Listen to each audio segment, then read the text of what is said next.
Hello everyone, hope you all are doing good. तो जैसे कि आपको पता है कि हमारे जो एग्ज़ाम्स हैं वो 23 से स्टार्ट होने वाले हैं एमएड फोर्थ सेम के। ठीक है जी। अभी जैसे कि आज तो 18 हुई है, आई थिंक नहीं 17 हुई है, सॉरी। ठीक है, 17 मई है और 23 को हमारा एग्ज़ाम है एजुकेशनल टेक्नोलॉजी एंड आईसीटी का, राइट। और हमें एक भी हॉलीडे नहीं है एजुकेशन फॉर डिफरेंटली एबल्ड के लिए। ठीक है, तो अभी मैं आपको यूनिट वाइज एक एक यूनिट के हर कंटेंट को क्विक रिवीजन में करवाऊंगी। ठीक है, जो 2 मार्क्स वाले हैं उसको 2 मार्क्स में करवाऊंगी, क्विकली रिवाइज बहुत ही शॉर्ट में हर एक टॉपिक में आपको समझाऊंगी। आज हम यूनिट 1 करेंगे, कल मैं आपके लिए डिफरेंटली एबल्ड की क्विक रिविजन लेके आऊँगी फर्स्ट यूनिट की, राइट। क्योंकि हमारे पास 4 से 5 दिन है और सारे मतलब दोनों ही सब्जेक्ट्स साइड बाय साइड चलेंगे, बिकॉज आपको पता है छुट्टी है नहीं है, तो आपको बहुत ही डिफ़िकल्टी होगी उस टाइम पे, क्योंकि इवनिंग एग्ज़ाम है और इवनिंग में आप आओगे और फिर एग्ज़ाम की तैयारी करोगे।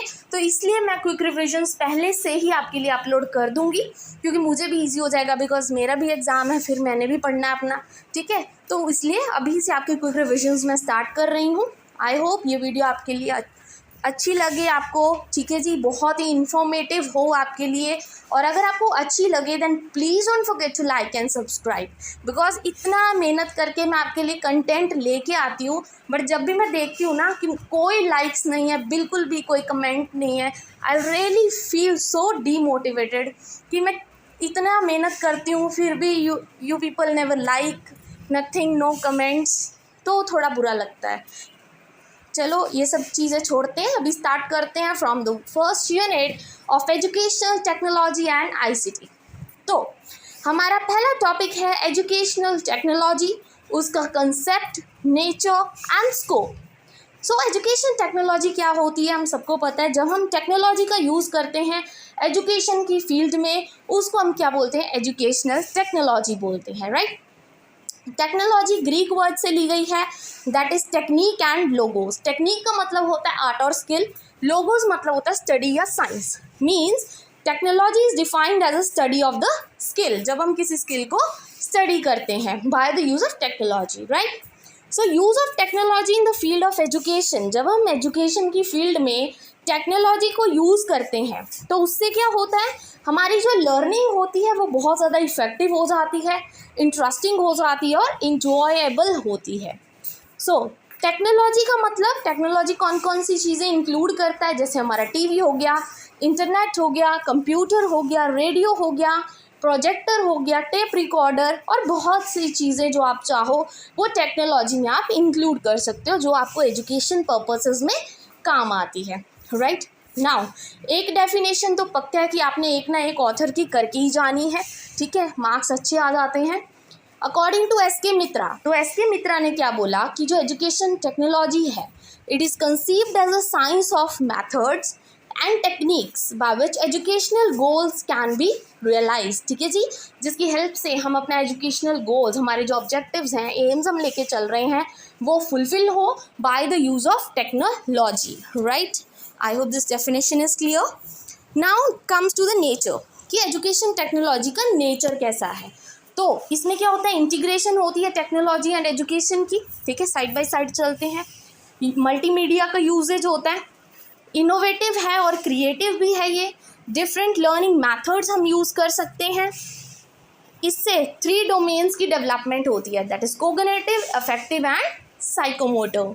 देन इससे टीचर और स्टूडेंट के बिहेवियर में चेंजेस आते हैं, एंड ये डायनेमिक प्रोसेस है, क्योंकि देखो आजकल टेक्नोलॉजी का ज़माना है, टाइम टू टाइम और डेली के डेली कुछ ना कुछ न्यू चेंजेस आते हैं।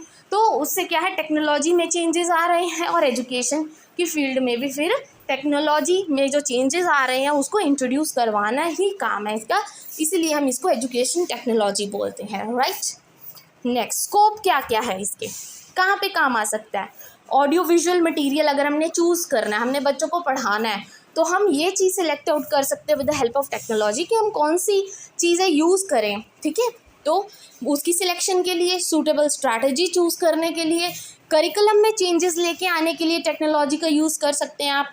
एजुकेशनल मैनेजमेंट के लिए, बिहेवियरल चेंजेस लाने के लिए, जब इवैल्यूएशन करनी है उस टाइम पे, एंड टीचर ट्रेनिंग में टेक्नोलॉजी आप यूज़ कर सकते हैं, right. So this is about education technology, it's nature and it's scopes. और 14 मार्क्स में डायरेक्ट क्वेश्चन ये आ सकता है आपको। और फुल आपको अगर प्लेलिस्ट चाहिए, आपने सारा मतलब नोट्स पूरी ब्रीफली पढ़ने हैं, तो वो भी आपको प्लेलिस्ट में मिल ही जाएंगे। As you very well know कि हमेशा मैं पहले या सारे नोट्स बनवाती हूँ। अगर कोई डायरेक्टली इस क्विक रिविजन पे आ गया है, तो अगर उसने बहुत ही ब्रीफली पढ़ना है तो इस प्लेलिस्ट में जाके चेक कर सकता है, ठीक है जी। Now comes to the B part. तो ए पार्ट हमारा कंप्लीट हो गया 14 मार्क्स में। Now comes to the B part, historical perspectives of educational technology, कि कैसे हिस्ट्री से लेके अब तक कौन से चेंजेस हुए हैं टेक्नोलॉजी में, सॉरी एजुकेशन में, by the introduction of technology.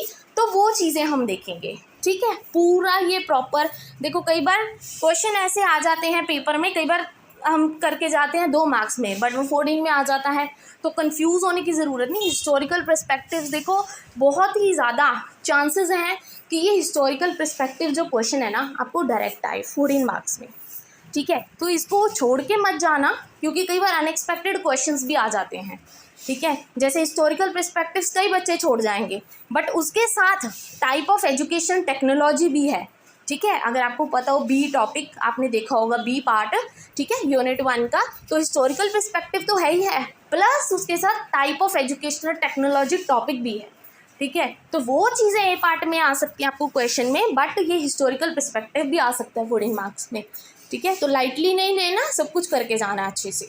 Then पहले तो स्टोन एज आई। स्टोन एज में क्या है कि जो लोग होते थे, वैसे आदिवासी कहते थे जिनको हम, वो क्या करते थे, 2 स्टोन्स को रब करके फायर जलाते थे, ठीक है। उनके जो बर्तन होते थे वो भी स्टोन्स के बने होते थे, उनके जो कपड़े होते थे, क्लोथ्स होते थे, वो भी क्या है, एनिमल की फर से बने होते थे, राइट। फिर आई ब्रॉन्ज एज। ब्रॉन्ज एज में देखो फिशिंग स्टार्ट हो गई, एग्रीकल्चर प्रैक्टिसेस स्टार्ट हो गई, ठीक है, एनिमल हस्बेंड्री स्टार्ट हो गई, और पक्का हाउसेस बनने शुरू हो गए। आयरन एज में आयरन स्मेल्टिंग, आयरन की मतलब क्या है, डेवलपमेंट हुई, ठीक है। Then education technology during ancient period. Ancient period में एजुकेशन टेक्नोलॉजी मतलब कैसे यूज़ हुई, वो क्या करते थे, जो एंशियंट पीरियड वाले लोग थे ना, वो साइन लैंग्वेज यूज़ करते थे। जब भी किसी को संदेशा पहुंचाना हो, वो क्या है, साइंस के थ्रू पहुंचाते थे। मतलब कोई भी चीज़ हो, उसको ड्रॉ करके एक दूसरे को इन्फॉर्मेशन पहुंचाते थे। जैसे कोई भी अपना आइडिया हो, वो ड्रॉ कर देते हैं, कोई इन्फॉर्मेशन देनी है उसको ड्रॉ कर देते हैं, साइंस के थ्रू बताते हैं। फ्रूट्स के बारे में बताना है तो फ्रूट्स ड्रॉ करते हैं, वेजिटेबल के बारे में बताना है तो वेजिटेबल ड्रॉ करते थे, राइट। देन मिडीवियल पीरियड में आते हैं। मिडीवियल पीरियड में पेपर एंड पल्प की इंट्रोडक्शन हुई, स्पिनिंग व्हील्स इंट्रोड्यूस हुए, और थ्रेड की इंट्रोडक्शन हुई, राइट। देन हमारी जो एजुकेशनल टेक्नोलॉजी है वो 5 स्टेजेस के थ्रू गई। सबसे पहली स्टेज कौन सी थी, मतलब जब एजुकेशनल टेक्नोलॉजी आई, सबसे पहले स्टेज में तो नॉर्मली चार्ट्स, मॉडल्स वगैरह यूज़ होते थे, मैप्स, सिंबल्स के थ्रू पढ़ाया जाता था। फिर हार्डवेयर एंड सॉफ्टवेयर आए धीरे धीरे। हार्डवेयर मतलब मशीन, सॉफ्टवेयर मतलब कौन सी टेक्निक्स, न्यूज़पेपर, मैगजीन्स, वो सब सॉफ्टवेयर होते थे। फिर कंप्यूटर्स यूज़ होने लगे धीरे धीरे, कोई चीज़ें सर्च करनी है आपको, सर्फिंग करनी है, उसके लिए कंप्यूटर्स यूज़ होने लगे। फिर प्रोग्राम्ड इंस्ट्रक्शंस आए। प्रोग्राम्ड इंस्ट्रक्शन मतलब सेल्फ पेस्ड लर्निंग जिसको हम बोलते हैं, ये टॉपिक भी हम करेंगे 3rd यूनिट में, पूरा डायरेक्ट टॉपिक आता है। देन 5th में लैंग्वेज लैब्स डेवलप होने लगी, ठीक है जी। तो ये थी इम्प्रूवमेंट एक तरह से जो देखने को मिली है एजुकेशनल टेक्नोलॉजी में। सारी उसकी हिस्ट्री से लेके प्रेजेंट तक का सारा डिस्क्राइब कर देना अपने वर्ड्स में। I hope this is clear. अब इसी के साथ हमारा नेक्स्ट टॉपिक है इसी बी पार्ट में, that is types of educational technology. Educational technology कितनी तरह की है, 3 तरह की, hardware approach, software approach and system analysis. 1 by 1 इनको करेंगे, ठीक है। बहुत ही सिंपल से फ्लो चार्ट बना के मैंने आपको बताया है यहाँ पे। ब्रीफली अगर आपको पढ़ना है तो आपके लिए नोट्स तो मैं ऑलरेडी प्रोवाइड कर चुकी हूँ, ठीक है। हार्डवेयर क्या होता है आप सबको पता है, यहाँ पे हम मशीन्स का यूजेज करते हैं, जैसे ऑडियो विजुअल एड्स हो गए, ऑडियो एड्स जैसे रेडियो और टेप रिकॉर्डर्स, विजुअल एड्स जैसे प्रोजेक्टर्स हो गए, एंड ऑडियो विजुअल दोनों, टीवी हो गया, स्लाइड्स हो गया, प्रेजेंटेशन के थ्रू जब आप पढ़ाते हो, यहाँ पे मल्टीमीडिया का यूजेज किया जाता है।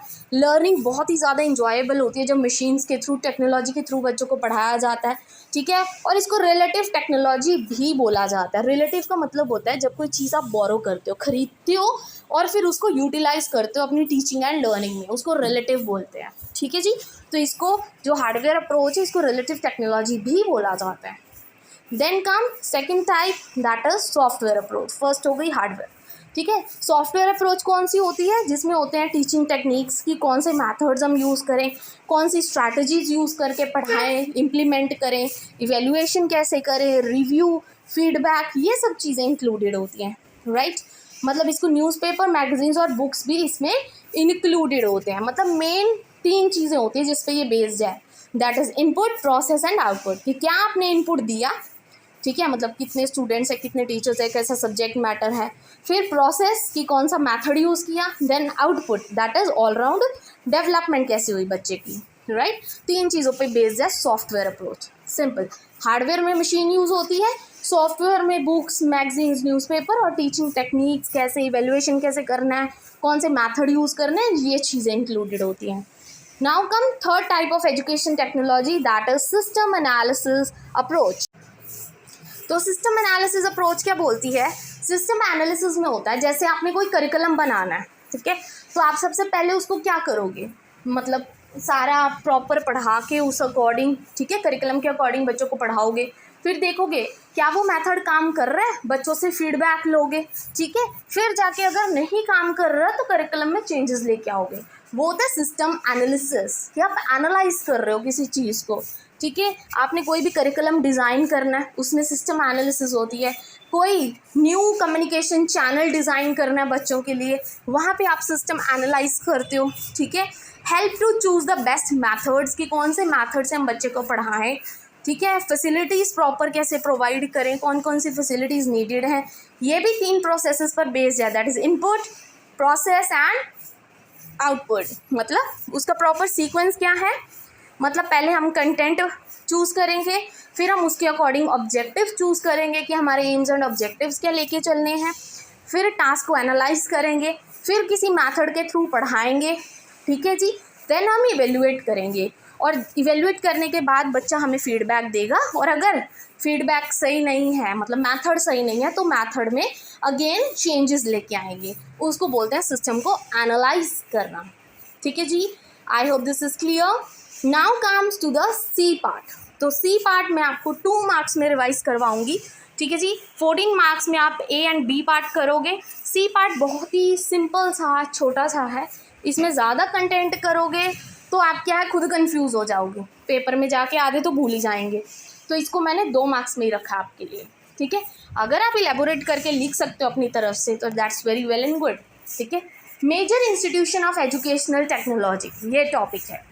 तो अगर हम इंस्टीट्यूशंस की बात करें, एक है एनसीईआरटी, एक है यूजीसी, ठीक है।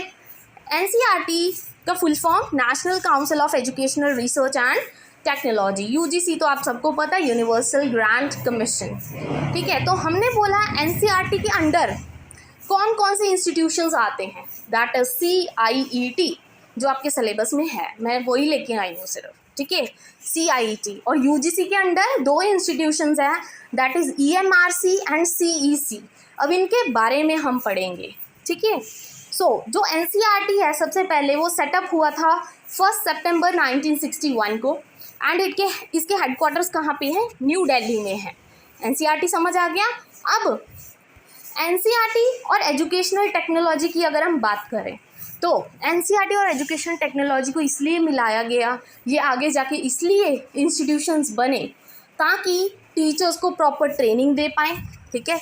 जो प्री सर्विस टीचर्स हैं, जो आगे जाके क्या है टीचर्स बनने वाले हैं, ठीक है, उनको क्या ट्रेनिंग दी जाए। देन जितने भी चैनल्स हैं, not news channels, educational channels हैं, जैसे डीडी चैनल पे दिखाया जाता है ना टीवीज़ पे, हर एक सब्जेक्ट के बारे में आजकल तो मतलब टीवी में भी दिखाया जाता है, एक एक क्वेश्चन सॉल्व करके अच्छे से, वो चीज़ें टेलीकास्ट की जाए। देन ऑडियो विजुअल मटेरियल, मतलब जो CIET है ना हमारा, CIET मतलब इसकी जो छोटी यूनिट है, छोटी ब्रांच है, ठीक है जी, वो क्या कहते हैं कि प्रॉपर टेक्नोलॉजी का यूज़ करने और audio visual as proper material schools में इंट्रोड्यूस होने चाहिए। तो ये 3 चीज़ें हैं जिस पे एनसीईआरटी ने सबसे ज़्यादा फोकस किया in relation to that of educational technology. अब उसकी जो यूनिट है CIET, एनसीईआरटी की यूनिट है, उसको हम पढ़ते हैं। CIT की फुल फॉर्म क्या है? Central institute of educational technology. ये एक छोटी यूनिट है NCERT की। ज़्यादा फोकस किस पे किया इसने CIT ने? For providing opportunities and equality of education to all, कि सबको प्रॉपर अपॉर्चुनिटी मिले और सबको इक्वल एजुकेशन मिले, एंड टेक्नोलॉजी का कैसे यूजेज करना है ज़्यादा से ज़्यादा। ठीक है जी, ज़्यादा से ज़्यादा हम कैसे टेक्नोलॉजी का यूजेज करें और उसको प्रमोट करें कि ज़्यादा से ज़्यादा स्कूल्स में यूज़ किया जा सके। ये NCERT के द्वारा था। ठीक है, CIT उसकी एक छोटी यूनिट है। नेक्स्ट CEC UGC की एक छोटी यूनिट है। ठीक है, इसकी फुल फॉर्म है कंसोर्टियम फॉर एजुकेशनल कम्युनिकेशन। इनका मेन था कि टीवीज़ के थ्रू, मतलब टेलीविज़न के थ्रू जैसे चैनल्स होते हैं ना, उसके थ्रू ज़्यादा से ज़्यादा पढ़ाना चाहिए मासेस को। मतलब जितने भी लोग हैं उनको बताना चाहिए कि टीवी में भी प्रोग्राम्स आते हैं, उसकी प्रमोशन करनी है। ठीक है, ये इंस्टीट्यूशन उस पर वर्क करता है कि टीवी को प्रमोट करना है ज़्यादा से ज़्यादा, कि टीवी से थ्रू भी हम पढ़ सकते हैं जिनको एजुकेशन नहीं मिल रही सही से। Next the last is EMRC, जिसकी फुल फॉर्म है एजुकेशनल मल्टीमीडिया रिसर्च सेंटर।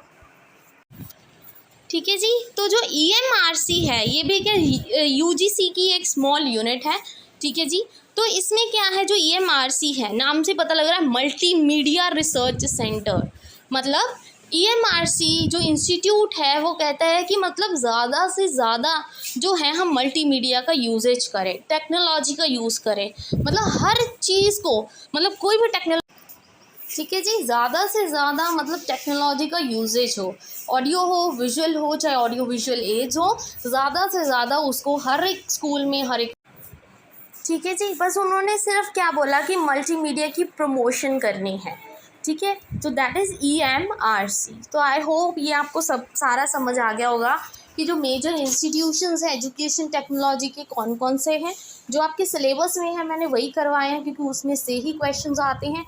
और ये क्वेश्चन, ठीक है जी, और ये क्वेश्चन आप 2 मार्क्स में रिवाइज कर सकते हैं। बाकी जो A और B पार्ट हमने किया एजुकेशन टेक्नोलॉजी, उसके टाइप्स, उसका हिस्टोरिकल पर्सपेक्टिव, उसके कंसेप्ट, उसके नेचर, ये 14 मार्क्स में डायरेक्ट आपको क्वेश्चंस आएंगे पेपर में। ठीक है जी, all the very best for exam. और इसके साथ हमारी जो फर्स्ट यूनिट है वो कंप्लीट हो चुकी है। आई होप आज की वीडियो अच्छी लगी हो। So please keep motivating, keep liking, keep subscribing my channel.